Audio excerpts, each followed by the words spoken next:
বেটা স্কুলে যাও, এখানে কেন আসছো?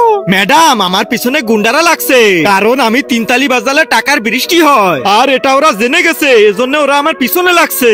আরে বেটা কি সব ভুলভাল বকতেছো, এরকম হয় না, যাও বাড়ি যাও। আরে ম্যাডাম আমি মজা করতেছি না, এটা সত্যি, এটা হলো আমার একটা বর। তুমি বর পাইছো আর আমি বাচ্চাদেরকে সলভ করার জন্য এখানে বসে আছি, তাই না? আরে ম্যাডাম আপনার বিশ্বাস হচ্ছে না, এই দেখেন। আরে এটা কি হচ্ছে? ম্যাডাম এতগুলা টাকা, এত টাকা কোথা থেকে আসলো? দেখছেন ম্যাডাম আমি সত্যি বলছিলাম। এতগুলো টাকা, এ তোর কেমন বর রে ভাই? আরে সব আসল টাকা।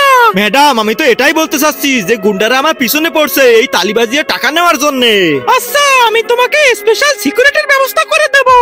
তার আগে আল্লাহকে ভালোবেসে থাকলে ভিডিওটাতে লাইক করে চ্যানেলটা সাবস্ক্রাইব করে দাও, আর যদি না করো তাহলে ভাববো তুমি আল্লাহকে ভালোই বাসো না। কমেন্টে বলে যাও আই লাভ আল্লাহ। ম্যাডাম এই সব টাকা আপনি রেখে দেন, আর আমার শুধু সিকিউরিটির ব্যবস্থা করে দেন, আর এরকম ভিডিও আরো পেতে সাবস্ক্রাইব করুন।